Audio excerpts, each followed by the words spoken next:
Hello, and welcome to the YouTube channel for the Renaissance English History Podcast. Today, we are talking about illegitimate children, namely Henry Fitzroy.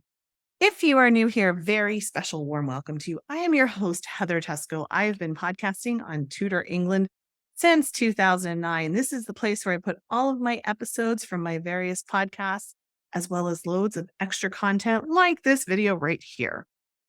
Quick reminder, TudorCon 6 weeks away, and you can still get tickets to come in person. But of course, your time is tick, tick, tick talking because I am going to cut off ticket sales for in-person attendees on August 8th, which is a month before because I need time to order all my supplies and confirm with caterers and everything like that. So you have until August 8th to get your tickets to come in person.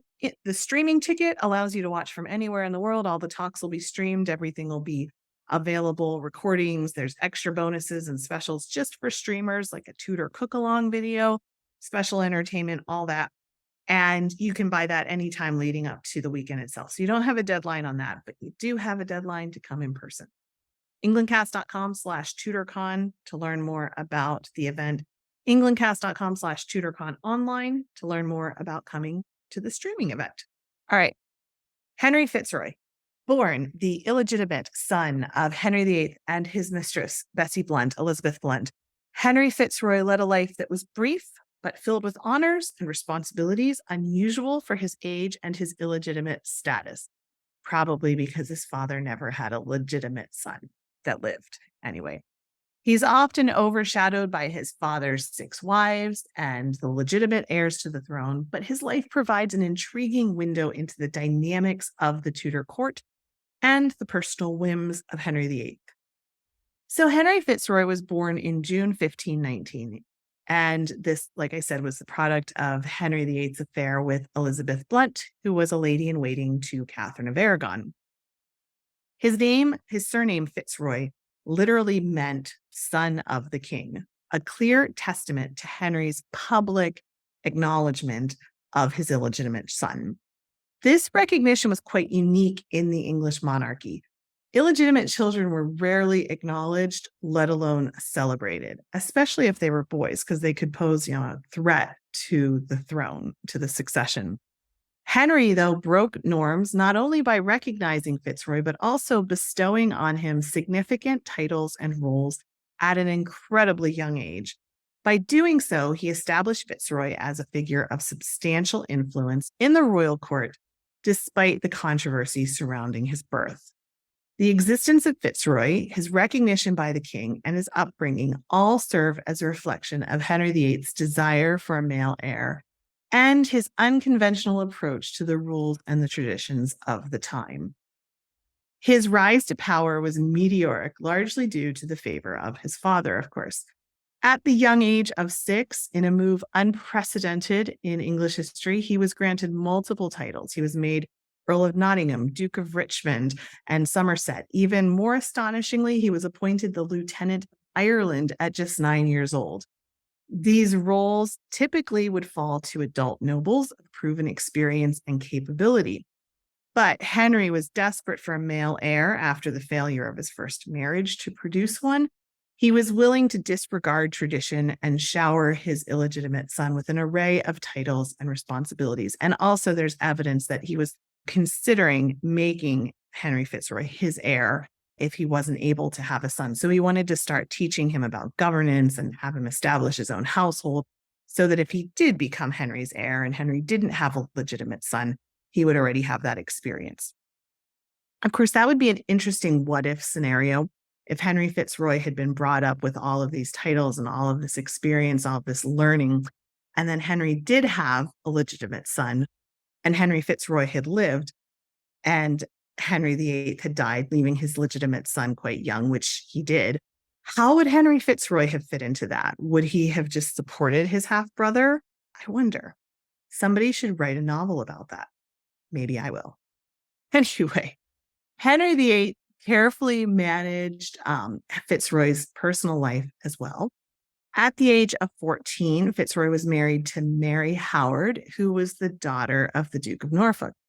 This union further solidified Fitzroy's standing within the English aristocracy and the king's court. Despite being a political arrangement, there are indications that the marriage was actually quite close and affectionate, even though they were quite young. Fitzroy's relationship also with his half-sister, Princess Mary, daughter of Henry VIII and Catherine of Aragon, was also known to be quite warm and friendly. They were only 3 years apart in age, and so they would have, been similar ages and would have seen each other around at court, and they were known to be friendly with each other. These relationships reflect the tight-knit and often convoluted dynamics of the Tudor court, where personal alliances could significantly impact political power and standing. The untimely death of Henry Fitzroy at just 17 years old in July of 1536 shocked the English court. He had been suffering from an ague, a type of severe fever thought to be malaria. Of course, this is in July 1536. Henry VIII had just executed Anne Boleyn in May of 1536. So 2 months later, he loses his son. It must have been quite a traumatic thing for Henry, not excusing his behavior in any way, but just thinking about, he probably really believed that Anne had been plotting against him. And there's evidence at the time that he was worried about Henry Fitzroy and that maybe Anne was plotting against Henry Fitzroy. And then Henry Fitzroy dies just 2 months later. So it must have been quite awful for him. Modern scholars argue that he might have actually been a victim of tuberculosis, and it also could have been the sweating sickness. Of course, this is when Henry is just 2 months into his marriage with Jane Seymour as well. So this heightened sense of tension and political instability makes Henry Fitzroy's untimely death all the more poignant. Henry VIII was deeply affected by his son's death. Not only had he lost his only acknowledged illegitimate child, there's potential for others, like the Carey family, but this was his only acknowledged one. But he also still didn't have a male heir, a situation that caused him great anxiety. Fitzroy was the only son he had who had lived past infancy. His death effectively dashed any hopes that Henry might have harbored of Fitzroy eventually succeeding him.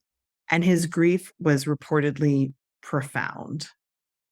Historical records suggest that the king withdrew from public life for a time to mourn his loss privately. He ordered a lavish funeral for Fitzroy, at which the Duke of Norfolk, the young duke's father-in-law, served as the chief mourner. Fitzroy was interred at Thetford Priory, but his tomb was lost when the priory was dissolved a few years later. His death had significant repercussions for the future of the Tudor dynasty. Without Fitzroy, Henry VIII had no living male heir because Edward hadn't been born yet. This created a power vacuum and increased the stakes for the king's remaining marriage. It intensified Henry's desperation for a male successor, a need that, of course, profoundly shaped the trajectory of his reign and the future of his kingdom. Despite his short life, Henry Fitzroy was a significant figure in Tudor England. His rise to power and the titles that he was bestowed and his death reflect the magnitude of Henry VIII's struggle for a male heir. The desperation and the measures taken by the king played a considerable role in shaping the political landscape at the time, and of course resulted in some of the most significant events in Tudor history, including the break with Rome. In the end, Fitzroy's life and death serve as a potent reminder of the fragility of power and the lengths to which a king might go to secure his dynasty. So there we have it, the short life of Henry Fitzroy. Thank you so much for watching this video. If you made it to the end and enjoyed it, I hope I earned your subscription to my channel where I put out videos like this almost every day, and a press of that like button. It helps me grow the channel and reach new people, and who doesn't want their YouTube algorithm Tudorfied? Am I right? Thanks so much for watching. Remember to stay hydrated because it's hot out there, folks, and I will be back in the next video. Have a good one.